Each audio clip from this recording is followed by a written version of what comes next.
जिंदगी रद्द हो गई बाय। देखती हूँ हमार बहिनी लोगन धनतेरस दीपावली के अवसर पे इतना छूट चलता बाहर चीजिया में बाजारिया में एकदम से हलचल मचल हलचल। पान सामान पिए का सामान फ्री बाय फ्री। देखता हूँ वही खातिर कब से चिल्लाता बाटी हमार मेकअप वैसे है लगता है खराब हो जाई बलावता लेकिन तीहा मर्दवा नहीं सुनता बाय। तजियाला नहीं जारी बहिनी लोगन कार ये मटकानवा कहाँ हाई मुँह पे पियोपी पुट्टी एक पौआ मेकअप लगाई के जाती बाटी हाई खेसी सवारी के माने हमारे झिनकुआ पापा सुहाग बनल बाय आहा तना ब्यूटीफुल हमार शरीरिया बाय त माने मेकअप बना करी देवर का करी त तोहर काहे करे जब फाटत बाय हम चाहे एक पौआ मेकअप करी आ चाहे 10-5 किलो मेकअप करी।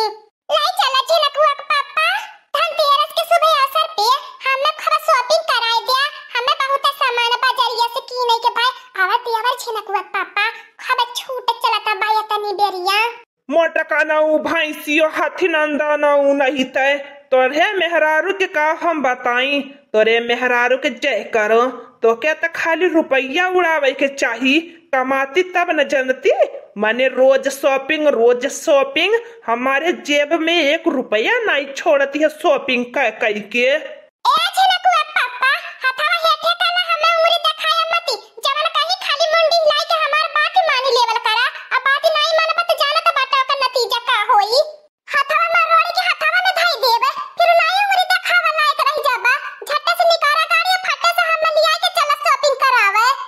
बताई भैया लगन मेहरारूस तो भगवान डरान हमार कवने औकाती बाय जवन कहती बाय बाती मानी लिए नहीं तो फिर भैया 10 रोज ले खाना नहीं मटकनवा दिए हम का हो हमार बड़की जीजी अब की हमने के छोड़ के जवैया हो का धनतेरस का शॉपिंग करे हां भातार काटी नहीं ते तन्हन के संघरिया ले जाए के हम का करब तन्हन के तो रुपए वही नहीं एको दाई रहत तन्हन के रुपए नहीं एको दाई रहल जब कहब शॉपिंग करे के तन्हन के रुपए चल संघरी जाला त का करे तन्हन के संघरिया जाई अब की हम अपने मर्दे के संघरी जाबे काहे हमार बड़की जीजी यह लरिया बोलत बाटू सब ही धनतेरस पे कुछ न कुछ लेला अब ही ऐसा दिन नहीं आल बा हमार बड़की जीजी के धनतेरस पे हमने कुछ खरीद न सकी।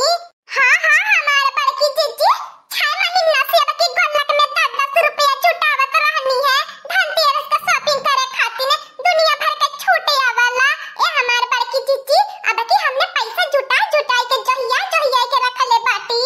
हाँ मोटकनवा जब ललकी दक्षिणा ही जाए के कहत बाटी नी त संघरिया में चल जा मेहरारू रहबा बोल बतियाई के खरीद लेबा अमन मर्द होई के हम जाए के का करब आ दोनों जने चली चलत त घर दुआरवा के देखी।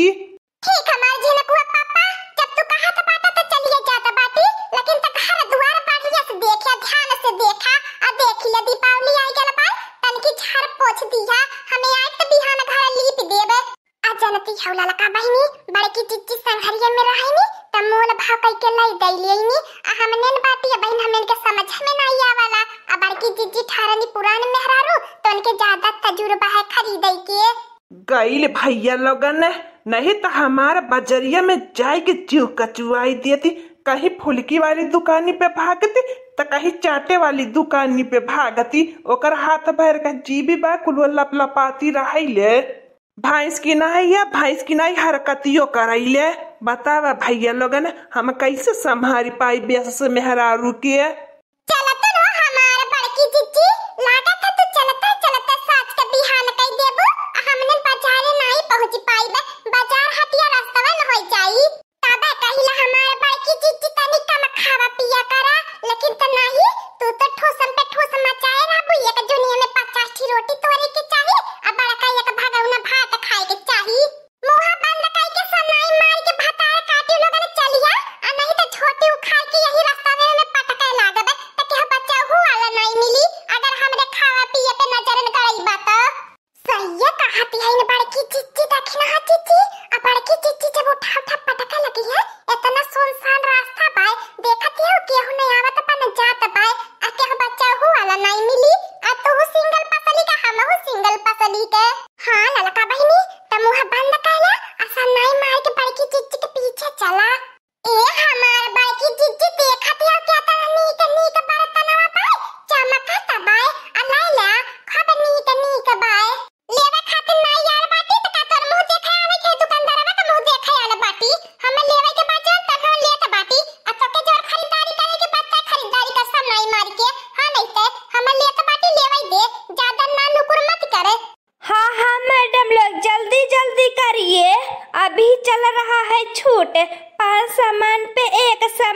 फ्री।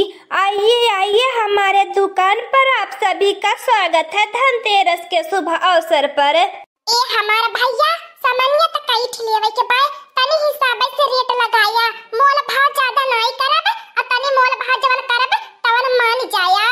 चूल्हा पे खाना बनावे के परत रहे, धुआं लगे लगे मेकअप खराब हो जाता रहे। बहुत दिन से पैसा जहियावत बहिनी आज जाई के गैस चूल्हा ले पवली है। अब नहीं चलब अपन बनाई ब गैस चूल्हा पे खाना, नहीं धुआं लगी न मेकअप खराब होई। हम हो बहिनी लोगन लइया हली भैंसिया लगावे खातिर बाल्टी अलइए तो बाटी थरिया लोटा गिलासा पांच सामान पूरा कइए तो बाटी। अब इन बहुत खरीदारी करे के बा लुग्गा कपड़ा मेकअप का सामान। हे भैया देखा ये पांच भगवनवा हमारे मने भाई गेला बाय छोटा बड़ा जैसे हमारे गदहलवा बाटे बट खरी बट खरा अब ऐसे भगवनवा बट खरी बट खरा तीहा हम लिए बाय तनी हिसाब से दाम रेट भाव लगाई है। ठीक है मैडम लोग, जल्दी जल्दी आप लोग देख लीजिए, भीड़ मत लगाइए। इतनी समय छोटा चल रहा है दुकान पर, आप लोग भीड़ लगाओगी तो और कस्टमर लोग कैसे आएंगे।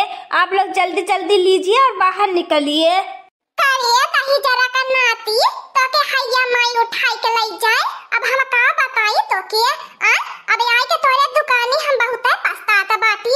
ग्राहक भगवान होय न भगवान ते अपने ग्राहक से ऐसे बतियावत बाटी माने हम तोर कस्टमर नहीं बाटी काहे माने जल्दी जल्दी लेके भागी। हमारे जब तक मन करी तब तक लिए बदेब बढ़िया से छाटा बीनब अब तो के नहीं देवे के हो तो बताई दे। हमारे खातिर 75 दुकान बाबा में चला आवा हमारे बड़की जीजी जब एकरे बोले के लूर साहुरे ढंग नहीं बा ते करे दुकानी पे का करे रुकली बाटू। अब हम तो बहुत सामान लेवैया रहनी है, हमें कुकर लेवे के रहे, मिक्सर मशीन लेवे के रहे। हां हमारे बड़की जीजी जौने दुकानी पे तहरा अपमान होए वह दुकानी से हमें कुछ नहीं लेवे के बा। ई तो मल्ला धनतेरस के शुभ अवसर पे दिमागवा खराब कई देहले का बताइबे करी। अब हमारे बड़की जीजी सही कहा है अल्लाह की दक्षिणा ही अपने मन में हमने कहता ना यार मान ले कि अल्लाह ने चलल जाई खब शॉपिंग करल जाई खब खरीदारी करल जाई।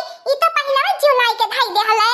मैडम लोग आप सभी लोग नाराज मत होइए, आप लोग अच्छा ठीक है आराम से देख लीजिए, आराम से लीजिए, कोई दिक्कत नहीं है। आप लोग तो झूठे ही नाराज हो गई। अच्छा रहा दलाल की दक्षिणा ही जाएगा यहो का दुकानदारी बा यहो का दुकानदारी धनतेरस के दिन खराब न करे कुली ने लेला कुली ने ले लिया जब बोली दहले अब माफी मांगत बा कुली ने। ठीक बा हमार बड़की जीजी बारिश का दिन बा यही के नाते माफ कई देता बाटी तर त्योहार बा नहीं तो हमार बड़की जीजी यही उठाई के पटकी ते।